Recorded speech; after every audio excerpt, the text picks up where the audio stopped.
तो बहुत से क्लासिकल तबला प्लेयर्स ऐसे हैं जो सिर्फ क्लासिकल बजाकर कव्वाली भी बजा रहे, गज़ल भी बजा रहे। बहुत अच्छी बात है, आप बजाइए, लेकिन उसको जस्टिस तो कीजिए। मैं किसी को बुरा नहीं कह रहा हूँ, किसी को मैं गलत साबित नहीं करना चाहता। हर फूल की अपनी अलग खुशबू है, लेकिन गुलाब को गुलाब बोलो ना, कमल को कमल बोलो, समझ रहे हो? चमेली के फूल को चमेली का फूल बोलो। आप गुलाब को कमल कैसे बोलोगे? और गुलाब की जो अपनी एक मान्यता है, हर फूल की अपनी एक अलग खुशबू है। लेकिन अगर ये दूसरे स्टाइल्स और जॉनर्स आपको बजाना है तो वो आपको ईमानदारी से सीखना पड़ेगा। तो जब तक वो सीखेंगे नहीं आप, तो ये बजा नहीं पाएंगे।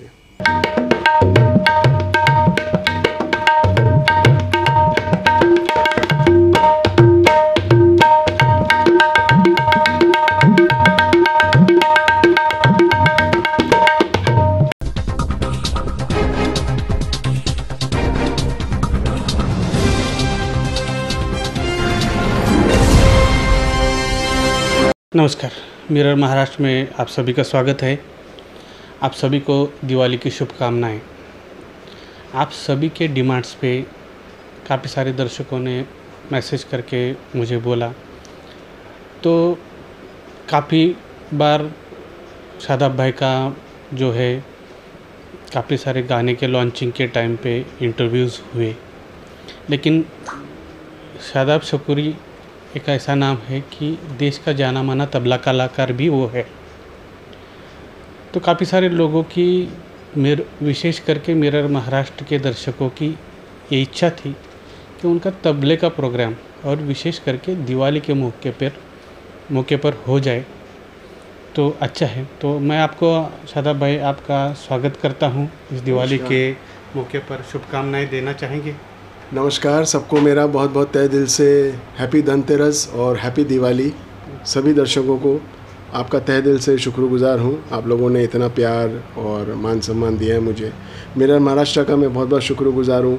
इन्होंने इतने प्यार से मुझे याद किया, यहाँ बुलाया और मुझे कहा कि शादाब भाई एक तबले को लेके एक ख़ास इंटरव्यू आपसे मैं करना चाहता हूँ। तो मैंने कहा बिल्कुल, आपकी जो भी रिक्वायरमेंट्स है या जो भी क्वेरीज़ है वो मैं बिल्कुल मिलके पूरी करूँगा। तो देखते हैं अभी प्रसाद भाई क्या क्या सवाल मुझसे पूछने वाले हैं। शादाब भाई एक हिंदुस्तान के जाने माने फ़नकार तबले के बारे में है। उनके गाने तो आपने काफ़ी बार सुने हैं, लेकिन इन्होंने भजन सम्राट अनूप जलोटा साहब के साथ उन्होंने काम किया है। पद्मश्री हरिहरन के साथ तो आपने काफ़ी बार उनको वीडियो में इसमें देखा होगा, काफ़ी सारे इवेंट्स में उनके साथ काम करते और उनका विशेष स्नेह भी है उनके साथ। उस्ताद गुलाम मुस्तफ़ा खान साहब के साथ भी उन्होंने काम किया है। उस्ताद सुल्तान खान साहब के साथ भी उनका काफ़ी सारा लगाव है और काम भी बहुत किया है। पंडित बिरजू महाराज, उनके साथ भी उन्होंने काम किया है। लुइस बैंक्स, इनके साथ भी उन्होंने काम किया है। 3 फिल्मों का उन्होंने म्यूज़िक दिया है, उसमें से देख रे देख, इश्क एक्चुअली, मैनू एक लड़की चाहिए और स्थानिक भाषा के काफ़ी सारी फिल्मों में उन्होंने म्यूज़िक दिया है। तो ऐसे महान कलाकार अपने साथ हैं। काफ़ी सारे वीडियोस मैंने उनके देखे हैं और आप सब ने भी काफ़ी सारे वीडियोस देखे हैं। तो काफ़ी दिल में सवाल है शादाब भाई इसके बारे में। तो शुरुआत मैं करूँगा केरवा से। काफ़ी सारे वीडियोस में आपने एक्चुअली आपका केरवा के बारे में पहले राय क्या है इंट्रोडक्टरी, ये मैं जानना चाहता हूँ। केरवा ताल जो है वो मैं एक आम भाषा के तौर पे समझाना चाहूँगा। केरवा जो है वो फोक एलिमेंट ताल है, ठीक है। लोकगीतों में, फोक में बहुत बजती है। हम आम जिंदगी में जो सुनते हैं, समझ रहे हैं आप, हम प्रांत वाइज अगर जगह चेंज करेंगे तो हर प्रांत, हर जगह का, हर स्टेट का अपना एक अलग फोक है। तो जो फोक में जो तालें यूज़ होती है उसमें से एक केरवा ताल भी है, समझ रहे हो। और केरवा ताल, भजनी ताल भी जो है, जो हम नाट्य संगीत में भजन अभंग्स वगैरह सुनते हैं तो उसमें भी जो भजन ताल बजती है वो भी केरवा का ही फॉर्म है। तो केरवा हमारी आम जिंदगी में बड़ी कॉमन है। लेकिन केरवा जिंदा कैसे हुआ? अच्छा, तो आप मतलब उस वीडियो की बात कर रहे हैं? तो काफ़ी सारी वीडियोस में आप ही बता दीजिए, चलिए क्या उसका मीनिंग तो आप मतलब आपने वो क्वेश्चन का अभी मुझे जो बोलना था वो तो आप समझ ही गए। तो काफ़ी सारे वीडियोस आपके हैं, तो उसके रिलेटेड ये सवाल है। देखिए, आपने अगर वीडियो देखा है तो कहरवा ज़िंदा कैसे हुआ उसको मैंने शॉर्ट फॉर्म में बताने की कोशिश की है। मैं थोड़ा एक बार फिर वापस समझाऊंगा। कहरवा जो ताल है वो 8 मात्रे की ताल है, ठीक है। और उसके जो बोल हैं वो शास्त्रों के हिसाब से जो ताल है वो उसके बोल हैं धागे नाती नाकधिन। अभी धागे नाती नाकधिन जो है ये शास्त्रों में ताल सिर्फ बताई गई है, ये ताल बचती नहीं है। मतलब ये ताल के जो बोल हैं बचते नहीं हैं। धागे ना तीन नाकधिन, तो धागे नाती नाकधिन। अभी ये जो बोल हैं ये हमको किसी भी गाने में, किसी भी लोकगीत में सुनाई नहीं देते। तो इसको ज़िंदा कैसे किया गया है? जैसे 8 मात्रा की ताल है, धागे नाती नाकधिन, धागे नाती नाकधिन।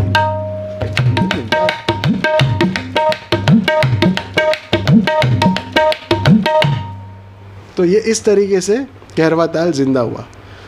8 मात्रा ही है, इसकी जो साइकिल है वो 8 मात्रा की ही है कहरवा ही है, लेकिन इसको मैंने थोड़ा सा डिफरेंट एप्लीकेशन देने की यूज़ की है। इन बोलों को थोड़ा सा घुमा दिया है। अब ये जो ठेका मैंने जो आपको एग्जांपल के तौर पे सुनाया है, ये कई फिल्मों में, कई बॉलीवुड फिल्मों में, ब्लैक एंड वाइट फिल्मों में, भजनों में कई बार सुना होगा आपने। और अलग अलग फॉर्म में, अलग अलग तरीक़ों से कहरवा ठेका बताया गया है। लेकिन ये जो ठेका जो एक्चुअल शास्त्रों में जो लिखा गया है, धागे नाती नहीं, ये जो बोल है कभी बजाए नहीं गए। तो मेरा, आप जिस वीडियो के बारे में जिक्र कर रहे हैं मेरा कि कहरवा ज़िंदा कैसे हुआ, वो मेरा ख़ास मकसद यही था लोगों को सामने पिक्चर क्लियर करने का कि जो शास्त्रों में जो बोल लिखे गए हैं, धागे नाते नाकदिन, वो डेड बोल्स हैं। अब उनमें जान कैसे आई, तो वो हमारे जो पूर्वज जो चले आ रहे हैं, जो गाना बजाना करते आए हैं, जैसे हम मेरे गुरु के गुरु के गुरु, तो ऐसे जिन लोगों ने भी कहरवा बजाया वो कहरवा एनरिच होता गया ज़माने के हिसाब से, लोगों की रिक्वायरमेंट्स एंड नीड्स के हिसाब से कहरवा एनरिच होता गया, कहरवा ज़िंदा होता गया। पहले कहरवा ऐसा बजता था, फिर उसके बाद कहरवा बना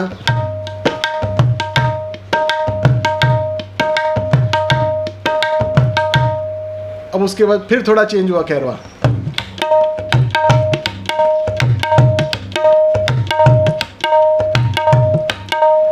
उसके बाद फिर चेंज हुआ,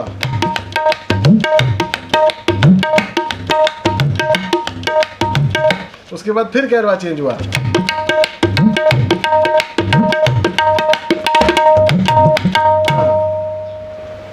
तो ऐसे जिंदा है, तो ऐसे कहरवा जिंदा हुआ। तो आपका जो सवाल था कि कहरवा ज़िंदा कैसे हुआ, तो डेड बोल से कहरवे में जान आई, जान आने के बाद उनके बोल कैसे चेंज हुए, कैसे पैटर्न चेंज हुआ ज़माने के हिसाब से, गाने के हिसाब से, म्यूज़िक डायरेक्टर के हिसाब से, समझ रहे हैं आप। तो उस हिसाब से कहरवा चेंज होता गया होता गया होता गया। आज जो कहरवा बज रहा है वो ये बज रहा है।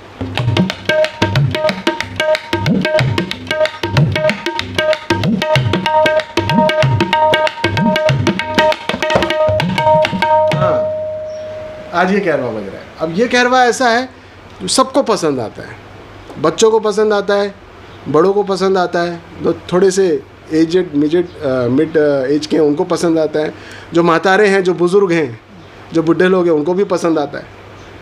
समझ एवरग्रीन है। मैंने तो कई बार ऐसा सुना है कि कहीं ठेका बज रहा है, कहरवा बज रहा है तो मुर्दा भी जिंदा हो रहा है।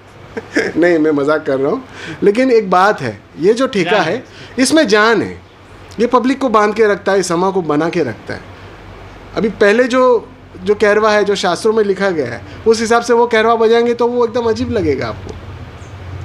कहाँ वो ठेका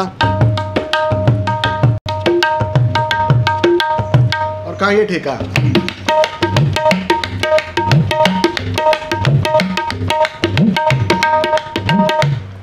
देख रहे हैं आप, अभी आप भी बैठे हुए तो आप भी झूम रहे हैं ऐसे ऐसा करके, आपको भी मज़ा आ रहा है। आपको ज़्यादा पता क्योंकि आप म्यूजिक डायरेक्टर हैं। तो क्या हम लोगों को पता रहता है ना कि ऑडियंस को, पब्लिक को क्या चाहिए, और उनको बांध के रखना, क्योंकि पब्लिक भी आती है आपके पास एक एक्सपेक्टेशंस लेके आती है, समझ रहे हैं।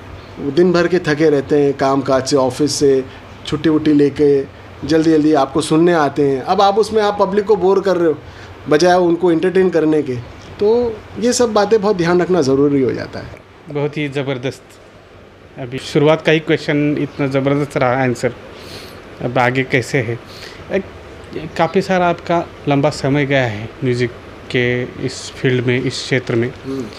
तो क्या आपका एक्सपीरियंस कहता है कि एक म्यूजिशियन हो या फिर एक कलाकार हो, वो तरक्की कर रहा है, तो आप म्यूज़िक में तरक्की कर रहे हो, इसका क्या लक्षण है? मतलब क्या, कब आपको पता चलता है कि वो हाँ मैं ठीक राइट वे पे हूँ या फिर मैं तरक्की कर रहा हूँ?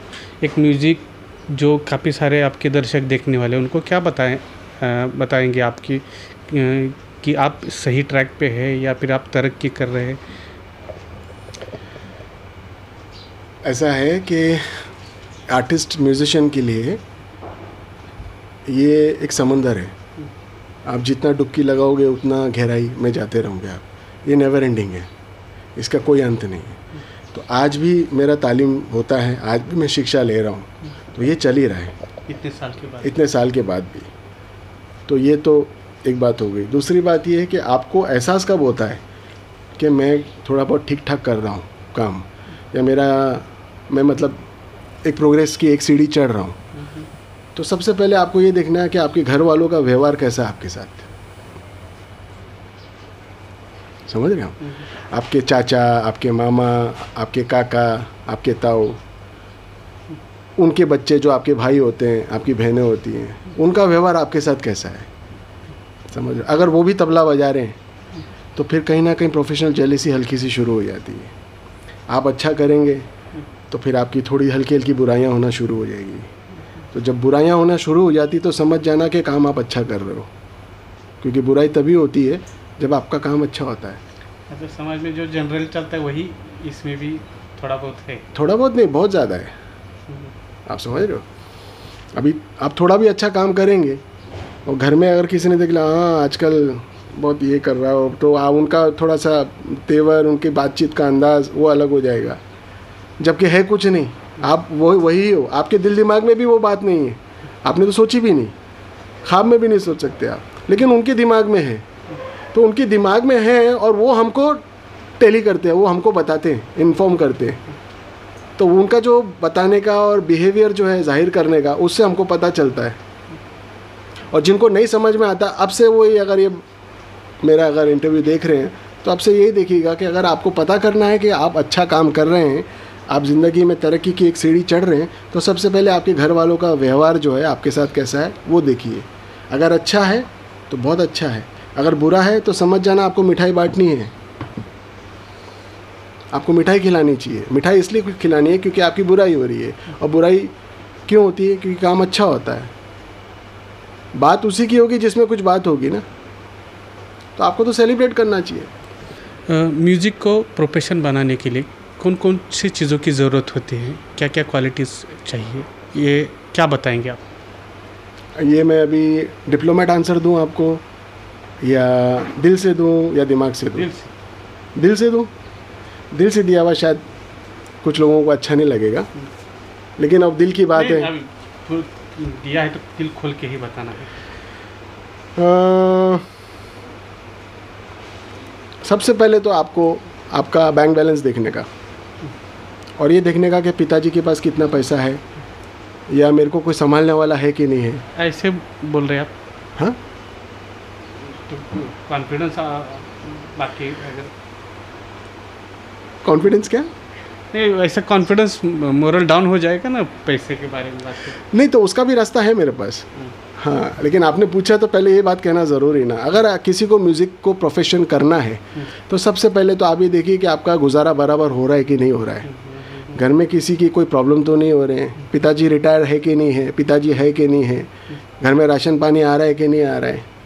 समझ रहे हो? पता चला वो सब छोड़ छाड़ के आप इसी में लगे हुए, तो घर वाले उल्टा आपको घर से भी निकालेंगे, लाते घुसे भी पड़ेगी, गालियाँ भी मिलेगी, समझ रहे हो। तो पहले आपको हर जो भी म्यूजिशियन है जो प्रोफेशन करना चाह रहा है म्यूज़िक का, कोई भी जॉनर, चाहे आप गाना गा रहे हो, चाहे आप बजा रहे हो, इंस्ट्रूमेंटल बजा रहे हो, सबसे पहले तो ये है कि आप अगर आप ये सोचते हो कि मुझे प्रोफेशन इसको बनाना है, तो पहले आपका घर का किचन सिक्योर होना चाहिए, आपकी जो बेसिक नेसेसिटीज़ हैं वो आपकी पूरी होनी चाहिए, क्योंकि ये जो काम है ये एक फ़कीरी काम है, इसको साधना पड़ता है बरसों, तब जाके थोड़ा बहुत हाथ में आता है और उस बेस पे आप रोटी कमाने लायक होते हैं। तभी भी पूरा नहीं आता है। जैसे कि मैंने अपना एग्जांपल दिया था, आज भी मैं तालीम ले रहा हूँ, सीख रहा हूँ, शिक्षा ले रहा हूँ, समझ रहे, और वही चीज़ दे रहा हूँ जो मैंने अपने गुरुओं से सीखी है। ये मेरा अपना कुछ नहीं है। आप इतनी देर मेरे से बातें कर रहे हैं, मैं आपसे जो भी कह रहा हूँ ये सब मेरे गुरुओं का है, मेरा कुछ नहीं है, जिन जिन से भी मैंने तालीम ली। और जब गुरु का बात टॉपिक निकला है तो सबसे पहले मैं मेरे गुरुओं का नाम लेना चाहूँगा जिनसे मैंने तालीम ली। मैं गंडाबंधन शागिर्द हूँ उस्ताद हिदायत खान साहब का, उनसे मैंने तबले की पूरी तालीम ली है। फिर उसके बाद मुझे थोड़ा थोड़ा प्रसाद दूसरे गुणी जनों का भी मिला है, पंडित ताल योगी सुरेश तलोलकर जी, उनसे भी मुझे संगीत की शिक्षा प्राप्त हुई है। थोड़ा बहुत प्रसाद मुझे उनसे भी मिला है। पंडित येंदे जी हैं, मेरे चाचा हैं रईस जमाल, उनसे भी मेरे को तालीम मिली है। और पंडित मांगी लाल जी हैं, और मेरे जो सूफ़ी गुरु हैं जिनके आशीर्वाद से आज जो कुछ जो मैं हूँ वो उनका आशीर्वाद है बहुत बड़ा मुझ पर। हज़रत अब्दुल शकूर कादरी चिश्ती शब्बीरी मेरे सूफ़ी मास्टर हैं।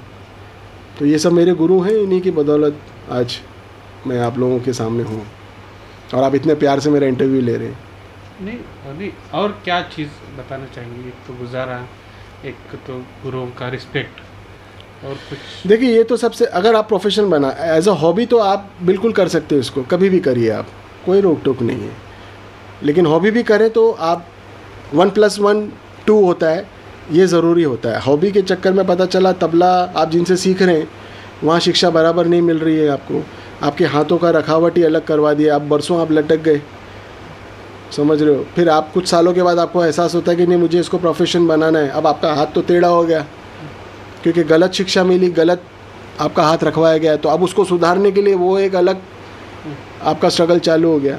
तो ये सब चीज़ें नहीं होनी चाहिए। अगर आपको सही तालीम मिले, सही गुरु मिले, तो आप बिल्कुल डेफिनेटली इसको एज अ प्रोफेशनल भी कर सकते हैं। लेकिन मैं फिर कहूँगा वो प्रोफेशनल करने के लिए आपको पहले ये देखना है कि आप अपने बेसिक नेसेसिटीज़ पूरे कर सक रहे हैं कि नहीं कर सकते। और फिर उसके बाद आपकी गुरु की बात आती है। तो जैसे कि मैंने आपसे कहा कि ये फ़कीरी काम है, ये दुआओं से चलता है। आप जो मेहनत करेंगे ना इस पे, ये भी सेकेंडरी है। स्टेज पे आपका सिर्फ गुरु का आशीर्वाद और बड़ों की दुआएं काम आती है, क्योंकि बहुत सारी ऐसी चीज़ होती है जो आप बरसों साधते हो, तबले पे साधना करके एक चीज़ को आप काबू में लेते हो, स्टेज पे वो ही नहीं बचती। क्यों नहीं बचती? और कुछ अलग सी चीज़ बच जाएगी और लोगों के दिल खुश हो जाते हैं, लोग आपको अप्रिशिएट करते हैं। वो क्या चीज़ है? तो साधना भी काम नहीं आती। साधना सेकेंडरी है, सबसे पहले गुरु का आशीर्वाद, सबसे पहले बड़ों की दुआएं, क्योंकि ये फ़कीरी काम है, दुआओं से चलता है। तो ये सब चीज़ों का ध्यान रखना, ये छोटी छोटी बातें हैं, ये इंसान को अच्छा करती है, उसका विचार सोच अच्छी रखती है।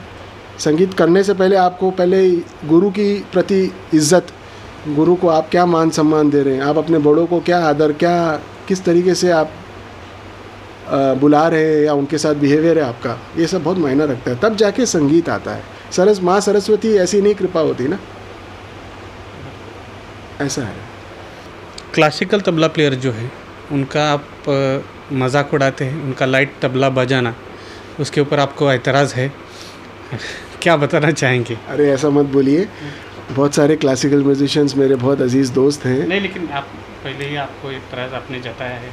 नहीं, ये आपने निकलवाया है, मैंने बताया नहीं है, समझ रहे हैं। तो मैं पहले तो ये क्लियर करना चाहूँगा कि मैं किसी का मजाक नहीं उड़ाता। मैं सिर्फ अपनी बात रखता हूँ कि अगर 1+1 को 2 बोला जाएगा, 2+2 को 4 बोला जाएगा। अभी 1+1 को 11 थोड़ी बोलेंगे, 2+2 को 8 थोड़ी बोलेंगे, 2+2 को 4 ही बोला जाएगा, बराबर। तो बस मेरी ये इतनी सी बात है। और वो भी जब बात मुझसे पूछी जाती है तो मैं अपना प्रस्ताव, अपनी बात रखता हूँ। मैं ज़ोर ज़बरदस्ती किसी पे थोपता नहीं है बात। तो पहले तो ये क्लियर कर दूँ मैं कि क्लासिकल म्यूजिशियन या classical tabla players, classical tabla players के मैं ख़िलाफ़ नहीं हूँ। मैं खुद क्लासिकल आर्टिस्ट हूँ। मेरे पिताजी, मेरे दादाजी खुद क्लासिकल म्यूजिशियन रह चुके हैं। मुझे तबला सीखने का शौक़ था, इसको प्रोफेशनल बनाने का शौक़ था। मेरी किस्मत अच्छी थी कि मुझे अच्छे गुरुओं से शिक्षा प्राप्त हुई और मैंने हर जॉनर को बड़े दिल से सीखा है। अगर मुझे तबला करना था तो जाहिर सी बात है मैंने क्लासिकल म्यूज़िक किया। क्लासिकल म्यूज़िक जो है वो हमारी फाउंडेशन है, हमारी रूट्स हैं, हमारी जड़ें हैं, जो हमें मजबूत करती है, हमें सक्षम करती है दूसरे प्रकार के जो संगीत हैं वो करने के लिए, समझ रहे हैं। लेकिन अगर अब मुझे क्लासिकल के अलावा अगर मुझे कव्वाली बजानी है, मुझे गज़ल बजाना है, मुझे नाट्य संगीत बजाना है, मुझे अभंग बजाना है, मुझे भजन बजाना है, तो मुझे वो बजाने की तहज़ीब तमीज़ मुझे आनी चाहिए। मुझे जब तक उसका नॉलेज नहीं होगा मैं वो चीज़ नहीं कर सकता।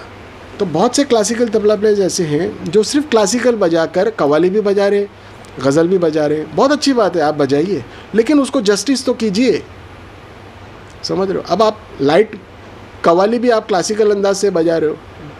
आप कैरवा ठेका, अभी कैरवे ठेके की बात कर रहे थे, आप कैरवा ठेका भी आप बजा रहे हो तो वो 3 ताल लग रहा है, वो कैरवा ठेका लग नहीं रहा है। फॉर एग्ज़ाम्पल बहुत सारे क्लासिकल तबला प्लेयर्स जो लाइट पे ध्यान नहीं देते, जो लाइट म्यूज़िक पे ध्यान नहीं देते, वो कैरवा कैसा बजाते?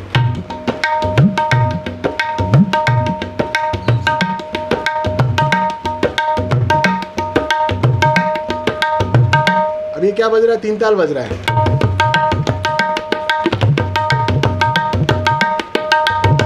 ये शास्त्रीय संगीत है, ये 3 ताल बज रहा है। अभी क्लासिकल तबला प्लेयर जो लाइट म्यूजिक नहीं सीखा हुआ होगा वो कैसा बजाएगा ठेका, कैरवा?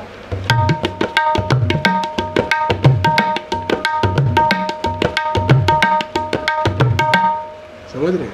अब सीखा हुआ होगा वो कैसे बजाएगा?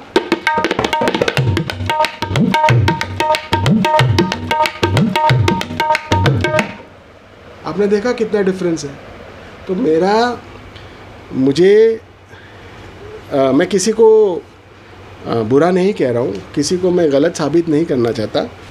हर फूल की अपनी अलग खुशबू है, लेकिन गुलाब को गुलाब बोलो ना, कमल को कमल बोलो, समझ रहे हो। चमेली के फूल को चमेली का फूल बोलो।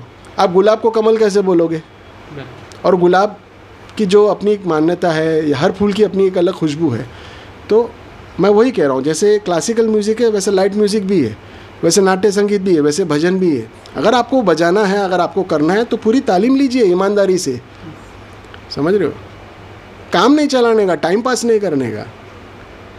ठेका बजना तो ठेका बनना चाहिए। तक तक धिंग चिंता चिक दाना धिक चिंता चिक दिन्ना झिक चिंता चिक दिन्ना धिक, ये ठेका बज रहा है। ठेका बजे तो ठेका बजना चाहिए, लाइट कैरवा बजना चाहिए, और कैरवा नज़र आना चाहिए आपका। 3 ताल नज़र नहीं आना चाहिए, 3 ताल सुनाई नहीं देना चाहिए।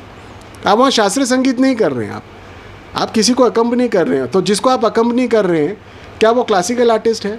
क्या वो बड़ा ख्याल छोटा ख्याल शास्त्रीय संगीत के हिसाब से गा रहा है? कंपोजिशन नहीं ना, गा रहा है तो आपको फिर वैसे ही आपको क्लासिकल भी बजाना पड़ेगा। लेकिन अगर वो नहीं गा रहा है, अगर वो गज़ल गा रहा है या कव्वाली गा रहा है या भजन गा रहा है, तो आपको फिर भजन कव्वाली ठेका बजाना पड़ेगा। फॉर एग्जांपल अगर वो भजन बजा रहा है तो भजन ठेका आना चाहिए। तो भजन ठेका कैसा होता है?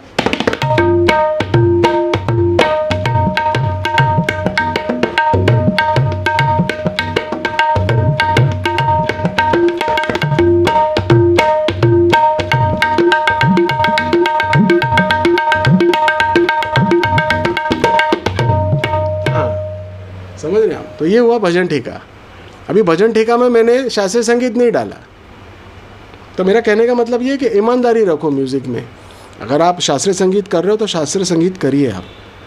अगर आप अपने आप को वर्सेटाइल तबला प्लेयर बोलते हैं तो आपको थोड़ा थोड़ा सब चीज़ का नॉलेज होना ज़रूरी है। आप खाली शास्त्रीय संगीत सीख के आप सोचते हो कि मैं गज़ल भी बजा सकता हूँ, मैं लाइट भी बजा सकता हूँ, तो आपका हौसला बहुत अच्छा है, बिल्कुल। और अच्छी बात है, हौसला रहना चाहिए, लेकिन उसको सीखना भी चाहिए। आप सीखो तो सही, आप बिना सीखे आप कैसे बजा रहे हो? तो इसका मतलब क्या होता है? एक तो आप रॉन्ग इंप्रेशन दे रहे हो। तो जो नए युवा पीढ़ी है वो समझ वो क्या सोचेगी? हाँ यार, ये ऐसे ही बजता है। आपने रॉन्ग मैसेज दे दिया, क्योंकि आप खुद सीखे हुए नहीं है। तो जो युवा पीढ़ी है, जो लोग जो बेचारे सीखना चाह रहे हैं, उनको तो रॉन्ग मैसेज पहुंच गया ना कि हाँ उन्होंने ऐसा बजाया था तो वो ऐसे ही बजता है। अब पता चला उन्होंने गलत बजाया है। तो बस मेरी बात यही है, और ये मैं बड़े प्यार से रिक्वेस्ट से सबको मैं रिक्वेस्ट करूँगा कि जो भी तबला प्लेयर्स हैं, जो तबले को प्रोफेशनली करना चाहते हैं, उसको प्रोफेशन बनाना चाहते हैं, तो अगर आपको वर्सेटाइल बनना पड़ेगा, क्योंकि तबला प्लेयर का काम ये है कि वो उसको डांस के साथ भी बजाना है, उसको गाने के साथ भी बजाना है, उसको गज़ल भी बजाना है, उसको कव्वाली भी बजाना है, उसको बॉलीवुड के गाने भी बजाने हैं, उसको शास्त्रीय संगीत भी बजाना है, उसको सोलो भी बजाना है, और उसको डांस के साथ भी बजाना है। समझ रहे हो? फिर उसके बाद आजकल इतने सारे जॉनर्स निकल गए, फ्यूजन, जैज़, डिस्को विस्को, ये वो भी आना चाहिए। अगर आप तबले का काम कर रहे हैं प्रोफेशनली तो वर्सेटाइल होना चाहिए। पर्टिकुलरली एक ही जॉनर पे आपको अटक के नहीं रहने का। क्लासिकल तबला प्लेयर्स बहुत सारे ऐसे हैं जो सिर्फ क्लासिकल तक ही रह गए, वो लाइट म्यूज़िक नहीं कर पाते। समझ रहे हैं? तो मेरे जो मेरे चाहने वाले हैं, जो मुझे प्यार करते हैं, जो स्टूडेंट्स हैं, मेरे वेल विशर्स हैं, उनको मैं यही कहूँगा, अगर तबले को आपको प्रोफेशनली करना है, आगे लेके जाना है, तो आपको सब जॉनर्स ईमानदारी से सीखने हैं। ऐसा है। तो आपने ऐसा अभी बोला कि जो क्या क्या प्रिकॉशंस लेनी है, क्या क्या करना है, तो एक तबला एज अ प्रोफेशन कोई सीखना चाहता है तो शुरुआत कैसे करे? मतलब उसको शुरुआत में क्या सीखना चाहिए, इसके बारे में क्या? शुरुआत में सबसे पहले तो आता है पेशेंस। समझ रहे हो? सबसे पहले पेशेंस है, क्योंकि म्यूज़िक में पेशेंस बहुत ज़रूरी है। तो आपको पहले उसको सक्षम करना पड़ेगा। समझ रहे हो? आपको अपनी अंदर की इच्छाएं, आपके जो ख्याल हैं, आपके जो डिज़ायर्स हैं, ड्रीम्स हैं, उन पे आपको कंट्रोल पाना पड़ेगा। क्योंकि अभी आप गुरु के पास गए, कोई अच्छा गुरु देखा आपने, ठीक है, आपका दिल करता उनसे सीखने का। अब आप गुरु के घर पे गए, अब गुरु तो गुरु है, वो गुरु का दिल है, गुरु तालीम दे या ना दे। कुछ गुरु ऐसे होते हैं जो स्टूडेंट्स की परीक्षा लेते हैं, उनमें पेशेंस चेक करते हैं कि ये पेशेंस इसमें है कि नहीं, क्योंकि संगीत जो है पेशेंस का काम है। तो आम जिंदगी में उसमें पेशेंस है कि नहीं, अगर वो पेशेंस वो पार कर जाता है, वो अगर एग्ज़ाम पास कर लेता है, तो फिर वो म्यूज़िक में सक्षम हो सकता है। अब गुरु क्या गए, गुरु का मूड नहीं है सिखाने का, आपका मूड ऑफ हो गया। और आज के ज़माने में आप गुरु क्या जाते हो, इतना खर्चा करके ट्रैवलिंग का पूरा टाइम देते हो, आप 2-3 घंटा, पता चला गुरु ने नहीं सिखाया, तो आपका तो मूड ऑफ हो गया। दूसरे दिन गुरु ही चेंज कर लोगे आप, अरे हटाओ यार, वो तो सिखाते ही नहीं है, वैसा नहीं, ले जाके बिठा दिया। अब वो ये बंदा ये नहीं जान रहा है कि वो उल्टा तेरा एग्ज़ाम ले रहे हैं, तुझे देख रहे हैं। अब जब गुरु माना है ना, तो गुरु के प्रति थोड़ी तो इज्जत रखो, थोड़ा तो मान सम्मान रखो, उस पर विश्वास रखो, उस पर भरोसा करो, वो सिखाएगा। आपके बोलने पे नहीं सिखाएगा, क्योंकि गुरु वो है, आप नहीं, आप शागिर्द हैं, आप स्टूडेंट हैं। सबसे पहले ये चीज़ का ध्यान रखना है। जब आपके अंदर पेशेंस अगर आ गया, उसको आपने सक्षम कर लिया, फिर उसके बाद धीरे धीरे आपकी तालीम शुरू होती है। तालीम में फिर ये होता है कि हमको किससे किस हिसाब से कैसे बात करना है, ठीक है, कितना बोलना है, कितना नहीं बोलना है, कैसे बैठना है, कैसे उठना है। फिर उसके बाद आप जो इंस्ट्रूमेंट लेना चाहते हैं या आपकी जो भी जॉनर का म्यूज़िक सीखना चाहते हैं, फिर आपकी वहाँ से तालीम शुरू होती है। ऐसा होता है। 3 ताल में से केरवा कैसे निकला, ये आप तबले पे बजा के हमको ज़रा बता सकते हैं क्या? और उसका फिल्मों में कैसे यूज़ होता है, फिल्मों में कैसे उसको इस्तेमाल करते हैं, वो आप प्रैक्टिकली हमको बता सकते हैं क्या? मैं ज़रूर बताऊँगा। 3 ताल जो है वो पहले बेसिक जो है वो मैं आपको बताता हूँ। 3 ताल जो है वो 16 मात्रा की ताल है। उसकी जो चक्र है, ताल का जो साइकिल है, वो 16 बीट्स का है, और वो 16 बीट्स 4-4 पार्ट्स में डिवाइड हुए हैं, ठीक है। तो जैसे फॉर एग्जांपल 1 2 3 4 5 6 7 8 9 10 11 12 13 14 15 16 1 2 3 4 5 6 7 8 9 10 11 12 13 14 15 16 1। अब आप देख रहे हैं मैं 16 के बाद 1 पर आ रहा हूँ, सो दैट मीन्स 16 मात्रा की बीट्स है ये, 16 साइकिल ऑफ 16 बीट्स। अब इसके जो बोल हैं वो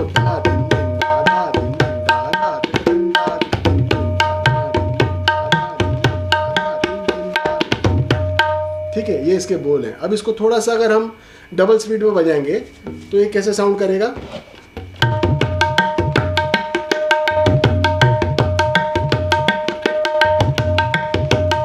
ठीक है, ये डबल स्पीड में। अब इसमें से कैरवा कैसे निकलेगा।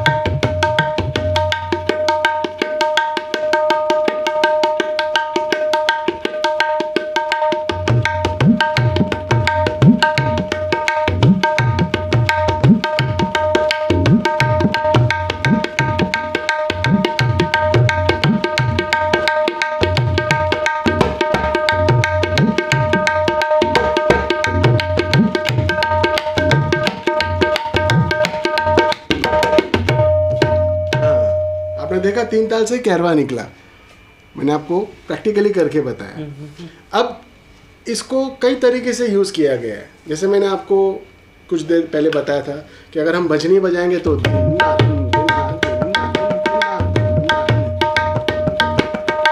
ये भजनी ठेका हुआ, लेकिन ये भी कैरवा है। एक कैरवा ऐसा है जो कव्वाली अंदाज में बजता है।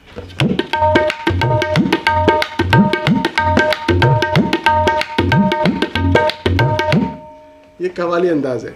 गज़ल का कैरवा अलग होता है।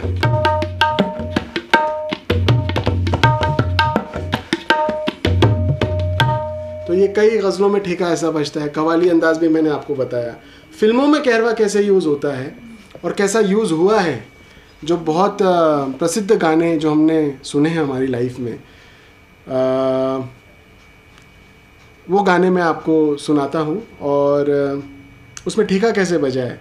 लेकिन इसके लिए मुझे एक बहुत अच्छी टैलेंटेड आर्टिस्ट है, उनका नाम है निवेदिता साहा, जो कि बहुत अच्छा गाती हैं।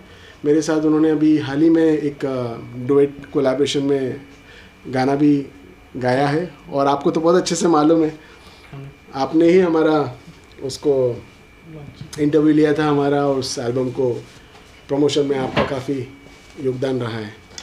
तो वो आज हमारे साथ हैं, वो मुझे साथ देने आई हैं।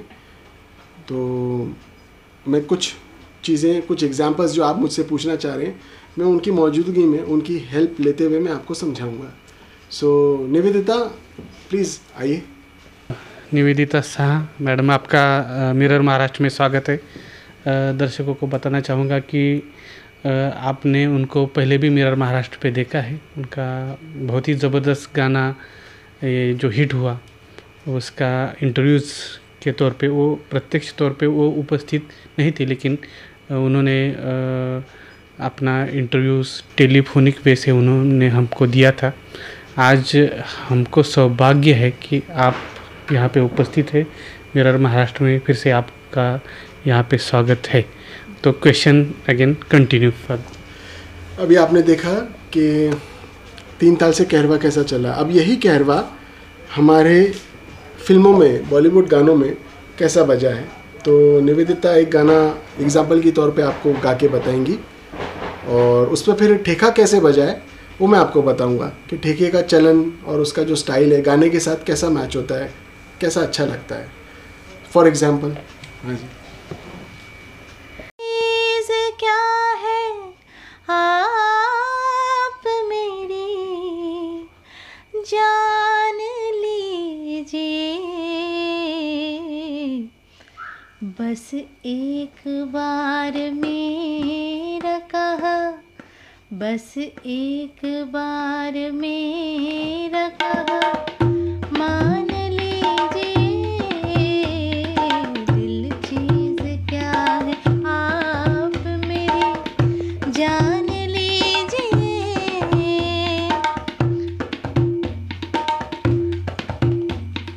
माना कि दोस्तों को नहीं,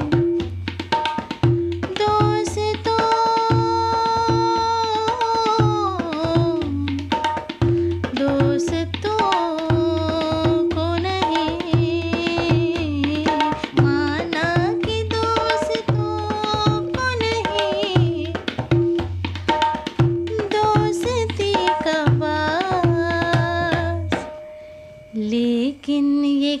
कि गैर का, लेकिन ये क्या कि गैर का एहसान लीजिए। दिल चीज़ क्या आप मेरी जान लीजिए। दिल चीज़ क्या आप मेरी जान लीजिए। शाबाश। तो देखा आपने, मैंने एक छोटा सा एग्जांपल बताने की कोशिश की है कि 3 ताल से कहरवा कैसा निकला और फिर वो कहरवा बॉलीवुड में कैसा यूज़ हुआ है। अभी कहरवे के कई फॉर्म्स हैं, अलग अलग तरीके से कहरवा बजता है। एक सेमी लाइट क्लासिकल एक ठुमरी है, ठुमरी और दादरा जिसको हम बोलते हैं, जो कि हर क्लासिकल कॉन्सर्ट के बाद हर आर्टिस्ट जो है वो अपना गाना जो है वो जैसे पहाड़ी पीलू या भैरवी से ठुमरी से गाना ख़त्म करता है। तो ये एक जॉनर, एक स्टाइल है म्यूज़िक का। और इसमें ऐसा होता है कि ख़ास जो लवर्स हैं वो एक दूसरे को पुकारते हैं, तो उनका जो एक बुलाने का और जो बातचीत का जो अंदाज़ है बहुत अलग किस्म से होता है। तो उसमें ठेका भी अलग रहता है। सो मैं आपको एक ट्रेडिशनल ठुमरी है, का करूँ सजनी आयना बालम, ये ठुमरी के बोल हैं।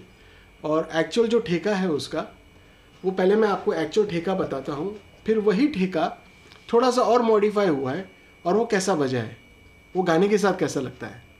ठीक है। सो फॉर एग्जांपल थोड़ा क्लासिकल अंदाज से मैं आपको सुनाता हूँ वो ठेका, का करूँ सजनी। का करूं सजनी आए न बालम। का करूं सजनी आए न बालम। अभी ये जो ठेका बज रहा है आप देख रहे हैं, ये सेमी क्लासिकल अंदाज है, ये भी कहरवा का फॉर्म है, ये भी कहरवा का एक स्टाइल है जो सेमी लाइट क्लासिकल में बजता है।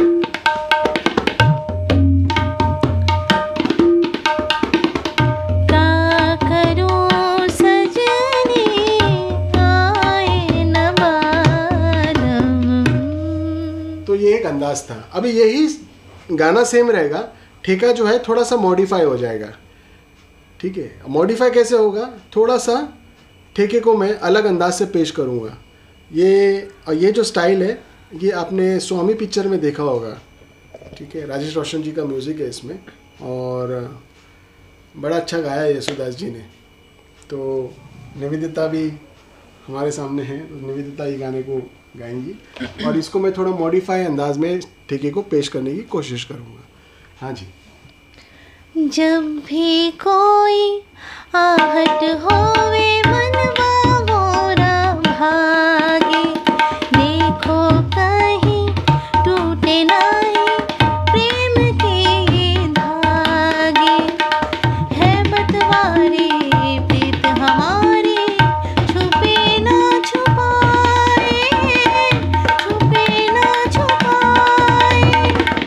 सावन हो तुम मैं हूँ तोहरी बदरिया आए न बालम। का करूं सजनी आए न बालम।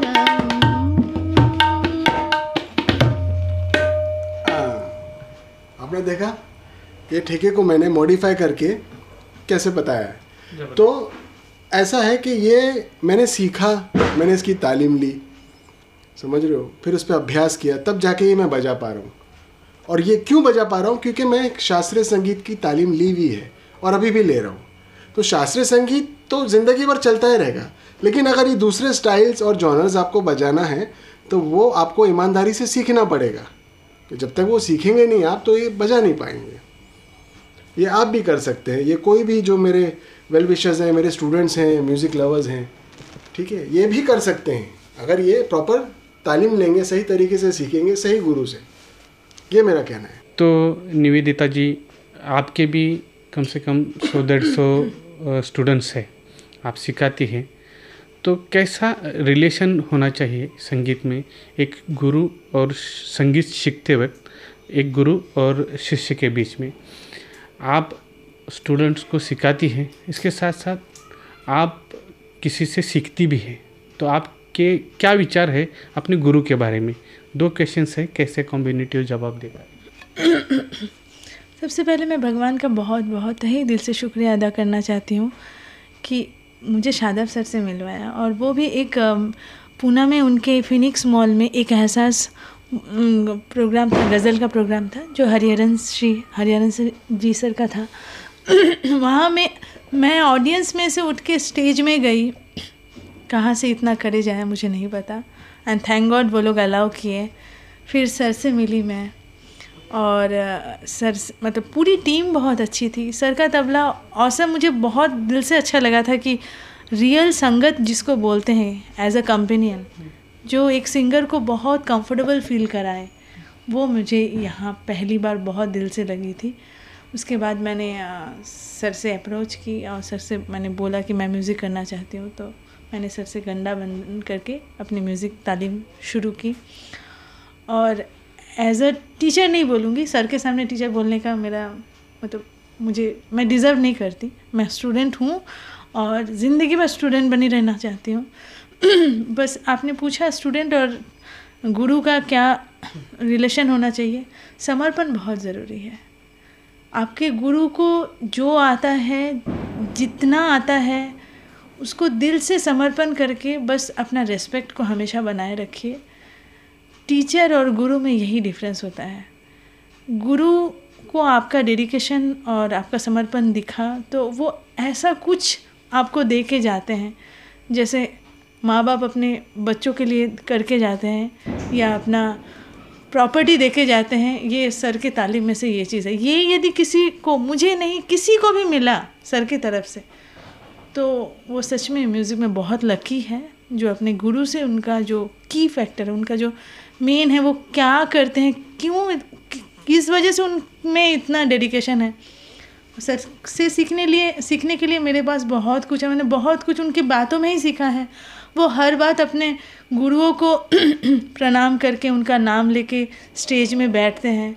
ये जो चीज़ें हैं वो मतलब बहुत रूहानी है, मैं शायद शब्दों में न बयां कर पाऊँ, बट समर्पण बहुत ज़रूरी है एक स्टूडेंट का अपने गुरु के प्रति। धन्यवाद।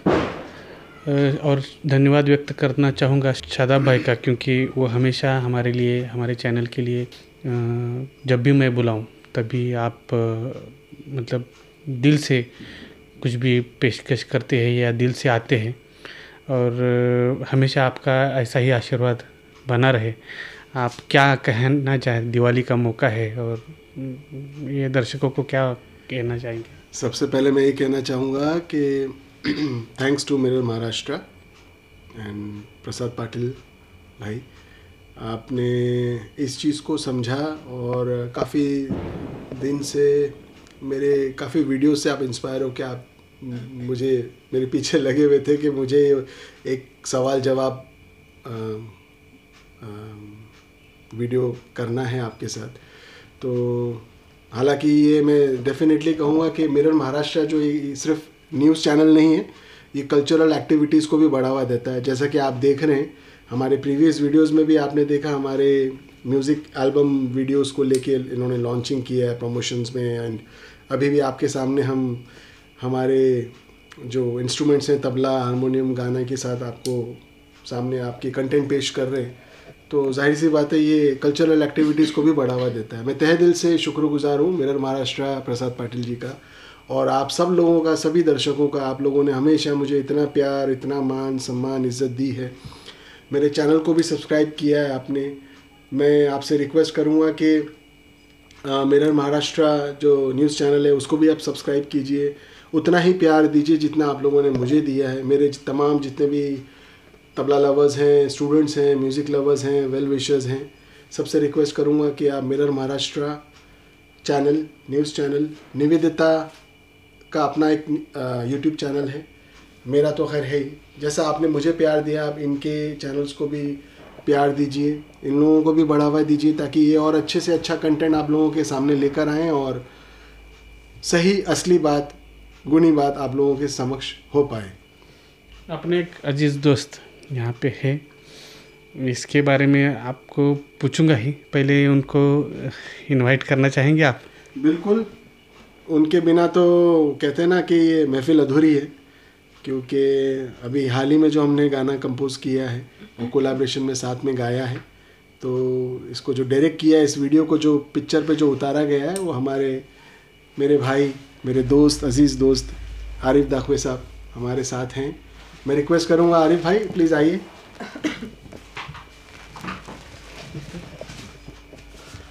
तो वंस अगेन आरिफ भाई आपका भी वेलकम है। हाँ, तो अपकमिंग किसको पूछो, नेक्स्ट क्या है दर्शकों के लिए, क्या है, डायरेक्टर साहब गाना आए, है? उनसे पूछिए। आपने बोला था कुछ फिल्म टाइप का है, कहाँ तक आया है?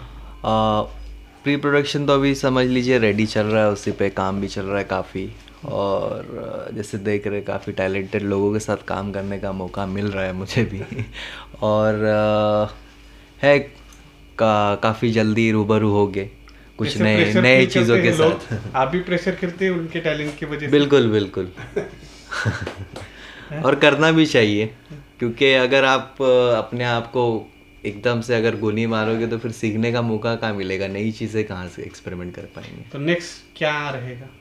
नेक्स्ट अभी एक शॉर्ट फिल्म का हम लोगों ने प्लान किया था, जैसे लास्ट हम लोग ने अनाउंस किया था, तो उसी के ऊपर काम चालू है जो एजुकेशन को लेके चल रहा है। और अभी नेक्स्ट सॉन्ग की जो मैडम का एक सोलो सॉन्ग है उसके ऊपर काम चल रहा है।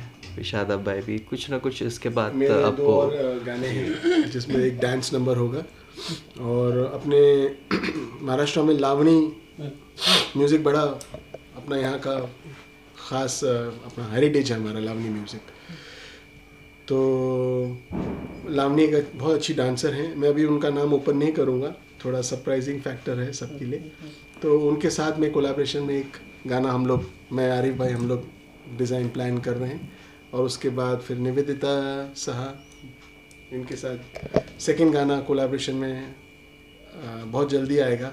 फ़िलहाल अभी जिस गाने पे हम वर्क कर रहे हैं वो इनका सोलो रहेगा, और उसको डायरेक्ट डेफिनेटली एज हमारे जो छोटे भाई हैं, मेरे अजीज़ दोस्त हैं आरिफ दाखवे साहब, वो कर रहे हैं इसको। और इसका रेकी इनफैक्ट शुरू हो चुका है, पिछले हफ्ते भी ये जाकर आए हैं आरिफ भाई, इन्होंने अच्छा एक रिसोर्ट वगैरह देखा है, तो उस बारे में गुफ्तगू वगैरह हमारी चल रही है। तो काफ़ी सारी चीज़ें लाइंड अप हैं, और हम एक कॉमेडी शॉर्ट फिल्म भी लेकर आ रहे हैं, तो उसमें आपको बड़ा मज़ा आएगा। ये बड़ा ही अलग डिफरेंट जॉनर है, होगा म्यूज़िकल कॉमेडी होगी, सब्जेक्ट भी म्यूज़िकल होगा, और उसको आरिफ भाई ने बड़ा अच्छे से सोचा हुआ है, इसको अंजाम देने की कोशिश की है।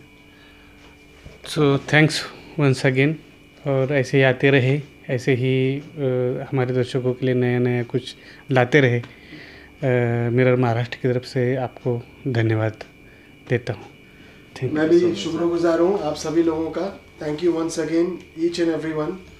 और मेरे जो नई फैमिली है, मेरे नई सब्सक्राइबर्स हैं, उन सब से मैं रिक्वेस्ट करूँगा कि आप वीडियो देखने के बाद अपनी दुआओं से नवाजने के बाद मेरे चैनल पे जाके नोटिफिकेशन बेल आइकन ज़रूर दबाइएगा, ताकि मेरे जो कमिंग लेटेस्ट वीडियोस हैं वो आप मिस ना करें।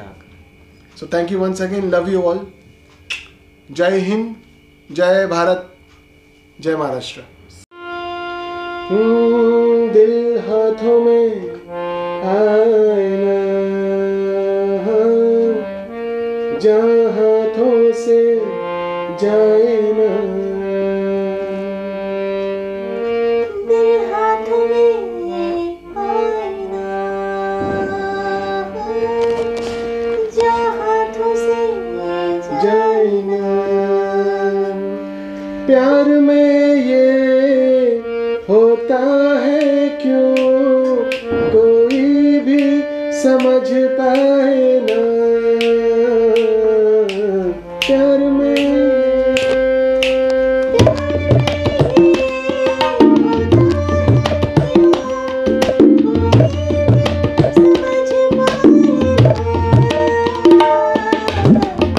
दिल हाथों में आए ना, जहाँ हाथों से जाए ना। प्यार में